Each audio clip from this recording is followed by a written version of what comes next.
ચોમાસામાં ખાડીપુરની સમસ્યા નિવારવા તંત્ર એક્શન મોડમાં આરોગ્ય મંત્રી પ્રફુલભાઈ પાનસરિયા દ્વારા ગંભીરતાથી લઈને અધિકારીઓ સાથે મીટિંગ કરી પાલિકા અધિકારીઓ સાથે સમીક્ષા કરી ચોમાસામાં લોકોને અગવડતા ન પડે તે સૂચના આપી.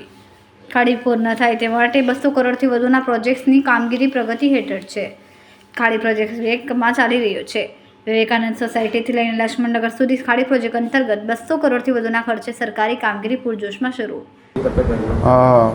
શહેરમાં આવતી ખાડી એ બારડોલીથી આવતું બધું જ ખેતરનું વગેરેનું પાણી છે અને જે શહેરના ખાડી વિસ્તારમાં થઈને તાપી નદીની અંદર ભળી જતું હોય છે.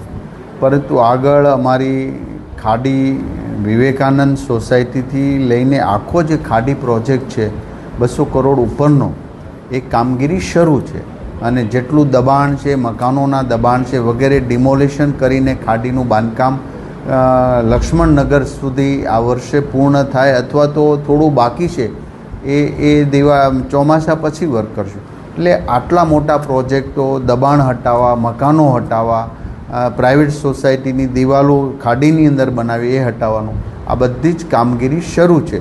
હોટલ લેવલ કરીને સુરત મહાનગરપાલિકામાં ક્યાં ક્યાં વધુ પાણી ભરાય છે એ ટેકનોલોજી આધારિત સાથે મળીને એમની કાલે મિટિંગ મારા ઓફિસ પર તમામ અધિકારીઓ સાથે પૂર્ણ કરવામાં આવી છે.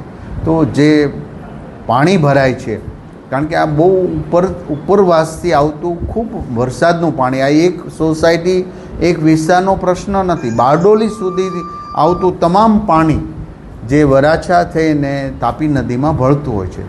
તો ઘણીવાર સુરતની અંદર વરસાદ ઓછો હોય તો પણ આ બારડોલી અથવા તો કામરેજ ઉપર ખૂબ વરસાદ પડ્યો હોય તો પણ પૂર જેવી સ્થિતિ થતી હોય. આટલા ગામોના પાણી એક નહેરમાં આવતા હોય ત્યારે વધુ વરસાદ 5-10 ઇંચ વરસાદ પડ્યો હોય ત્યારે ખૂબ જથ્થામાં પાણી આવતું હોય જેને કઈ રીતે પ્લાનિંગ કરવો એ આગળનું આયોજન થઈ રહ્યું. પણ સુરત શહેર પૂરના આંતરિક રસ્તાઓ વગેરે છે એ પાણી ન ભરાય એના માટે પ્લાનિંગ કર્યું હતું.